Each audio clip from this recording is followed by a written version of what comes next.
Nimeomba radhi kwa sababu tupo mazingira ya msiba, lakini wewe ni msanii, tunafahamu kuna vingi ambavyo watu ambao wanapenda kile ambacho umekifanya ungetamani wasikie. Tayari Noma, tamthilia Noma imeshakwisha. Tuambie watu ambao watamani kuona ile chemistry ya wale wakaka wanne, ule muunganiko utaendelea, kwa maana kwamba kuna muendelezo wa tamthilia Noma. Najua umeshakaa vikao vingi sana na viongozi. Unajua mfanyabiashara yoyote huwa anaangalia faida, na producer ameona mapokeo ya Noma na ameona demand ya watu kwamba hii bado hatujatosheka. Hata kwa mfano mimi ningekuwa mfanyabiashara, ningejua kwamba hii ndio biashara yangu, kwa hiyo lazima ningeiwekea nguvu ili inipe kile ambacho mimi nilikuwa nakitarajia. Kwa mimi kama Adam Kibaro, kwa mfano ningekuwa Adam Kibaro, Noma ningeirudisha season 2 kwa sababu ndio biashara ambayo inafanya vizuri this time. Kwa nini siirudishe? Kwa watazamaji au mashabiki watarajie tu Noma itarudi kwa namna yoyote ile, kwa sababu hata sisi waigizaji tunahisi kuna deni, kuna kitu tu bado hatujamaliza. Kwa hiyo inaweza isirudi labda ndani ya miezi 3, 4, 5, lakini muda wowote Noma itarudi.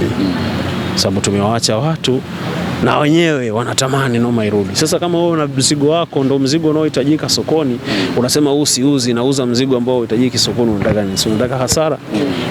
Kwa Noma itarudi. Mashabiki wasio muda ambao tamthilia Noma imeisha, unahisi ni sahihi? Of course, ni misimu 6 tumeruka kama watu wengine wanavyoruka. Misimu 6 tumeruka na ni misimu ambayo inatosha. Kuna watu wameruka misimu 3 ikaisha, kuna watu waliruka misimu 4 ikaisha. Unajua kitu unazua kikiwa kitamu, hata kiwe kirefu vipi, wewe utahisi tu kwamba hasitosheki. Kwa hiyo ilikuwa ni muda sahihi, story imefika hatua ambayo tunaona sasa hapa tunaweza tukastop kwa ajili ya kuandaa kitu kingine bora zaidi, kwa sababu wanasema pia bora, wanasema mchezaji mzuri ni yule anayejua muda wa kuondoka. Kwa hiyo tumepause, tunapumzika, tunaacha watu wapumue, afu ngoma inarudi tena pale pale tulipoishia. Unajisikiaje wakati mwandishi alikuchora mwanzoni kama ulikuwa mtu ambaye mzinguaji hivi kwenye tabia zako, lakini muda ambao ulikuwa unakwenda ulikuwa ni mtu ambaye kila mtu alikukubali, kuanzia kuingia kwenye mahusiano hadi mwishoni vile ambavyo unaanza kuonesha msimamo wako kwa yale ambayo ndugu yako Nawanda anayafanya? Mwandishi amekubadilisha pale, zile comments na vile ambavyo mwenyewe unajiona kwamba nimebadilishwa, unajisikiaje sasa? Mimi kama mwigizaji niona tu kawaida.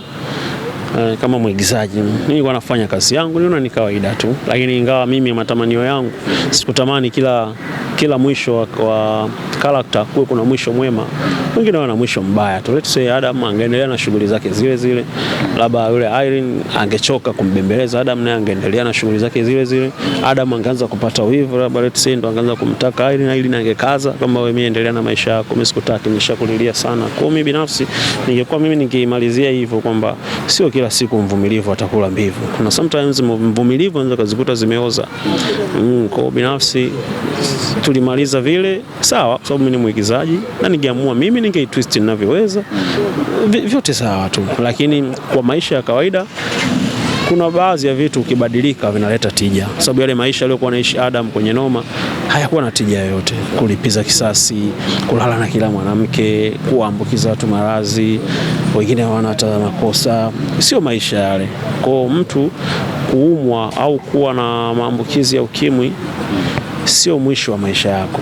Kwa Adam kuamua kuchange na kutulia, kuingia kwenye ndoa ni jambo ambalo mtu yeyote anaweza kalifanya, na ndicho ambacho ndo kitu sahihi.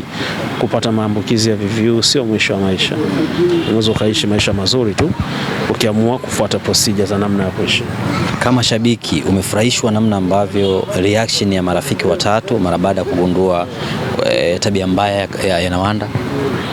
Mimi kama shabiki kuna kitu sijafurahishwa sana, kwa sababu mwandishi amechora. Unajua mwandishi alikuwa anamchora Adam kama anahisi hivi, hana uhakika.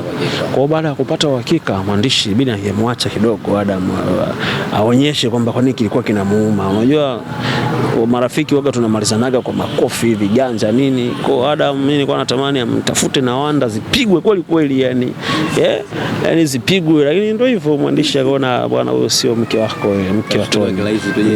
Kirahisi rahisi tu, anaondoka mtu anacheka tu, anatabasamu vizuri. Yaani bwana anaondoka pale hana meno, shavu la huko lipo huko, labda anachechemea kwa sababu wewe unatembeaje na mke wa mwana. Yaani wewe mwanangu, yani ile kikawaida tu. Ukiangalia na Wanda, Tony, Adam, Saidi, zewe tulivyokuwa tunaishi, unaendaje kutembea na mwanamke wa rafiki yako? Na unajua madhaifu ya rafiki yako, kila siku anakulilia, mwanamke wangu anasumbua hiki, anasumbua hiki. Na wewe unajua siri hizo, unakaa nazo kimya, unakomaa, unataka yani umvunje kabisa ndoa ya jamaa yako ambaye unaona kabisa anapambana kuijenga. Na Wanda ameniletea kitu hapa, naona nzi inanisumbua. Kwa hiyo hakuwa maisha mazuri kwa Wanda, alikuwa na staili zaidi ya kile ambacho amekipata.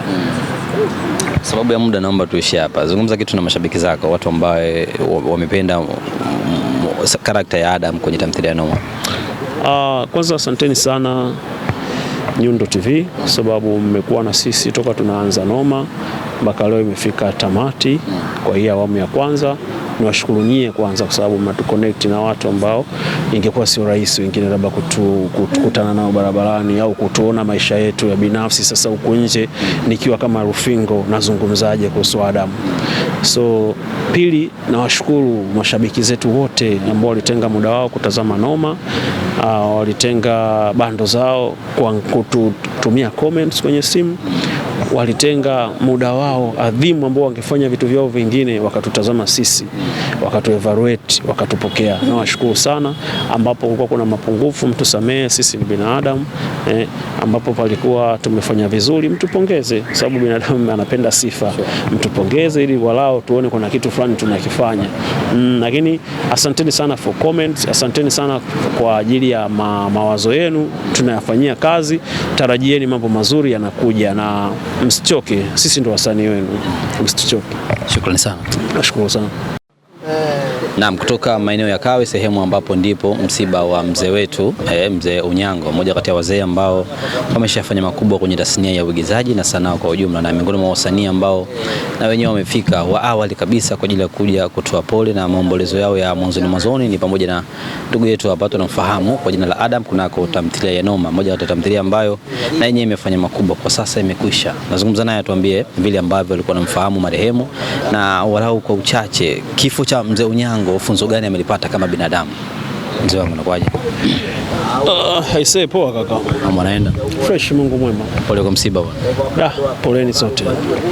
Ukaribu wako na marehemu mzee Onyango, kuna namna yote ambayo mbali tu kama ni msanii mwenzako, kuna kitu chote ambacho kimeunganisha ninyi wawili? Yeah, of course kwa namna moja au nyingine kuna kitu ambacho kinatuunganisha na familia ya mzee Onyango. Ni mimi na urafiki sana na ukaribu na ule mtoto wake Kabuti. Tulikuwa naye muda mrefu sana kwenye sanaa, baadaye akaanza kufanya kazi za production. So ni mtu ambaye ni mwanangu, hata wakati naanza haso zangu kuna baadhi ya connection alikuwa ananipa na nisaidia. Hana roho mbaya, nilikutana naye kutoka 2014 15. So nilipata taarifa za kufiwa na baba yake mzazi. Kwa kweli ni jambo ambalo kibinadamu linaumiza, lakini ni safari ambayo kila binadamu atapitia. So tukawasiliana na ndugu yangu akanielekeza msiba ulipo, na sasa tuko hapa tunafarijiana na pamoja na wafiwa. Tukasema mzee Onyango kwako ni kama baba. Ni kama baba, babu, na ni mzee mkongwe kwenye tasnia ambao sisi tumeanza kuwasikia muda mrefu sana toka RTD huko wanaigiza redioni. So tumejifunza vingi kwao, tumeona nidhamu yao kwenye sanaa, sababu toka sisi watoto vidogo sana tunawasikia, na saizi na sisi tuna watoto bado tulikuwa tunaona wanafanya kazi.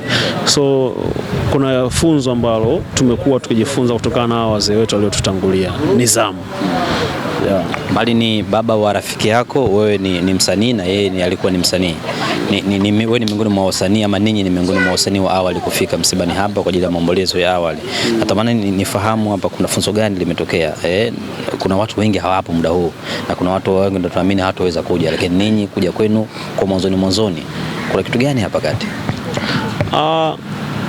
Unajua msiba hauna taarifa na pale unapokufikia taarifa na wewe ndo unaweza kaja au usije, inategemeana na mazingira yako, aidha upo kwenye wakati gani muda huo, una nafasi au lakini pia majukumu yamekubana, kwa sababu msiba sio kitu ambacho tunapeana taarifa kama ndakufa kesho.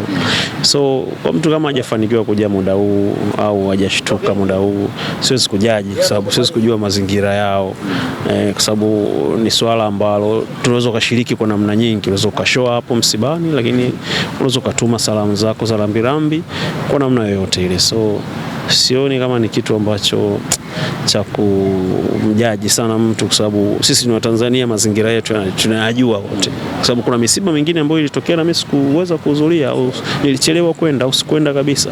Kwa hiyo nikitaka kujaji sana kuhusu hizo tabia, no. Hapana.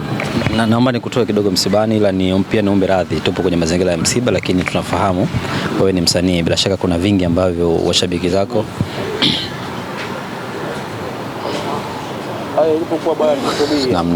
tupo msibani, bado tupo msibani, na miongoni mwa wasanii ambao wamefika msibani pamoja na ndugu yetu hapa anaitwa Ada, miongoni mwa wasanii ambao wameshafanya makubwa kuna tamthilia Noma kama ulivyoweza kusikia hapo awali. Naam, ni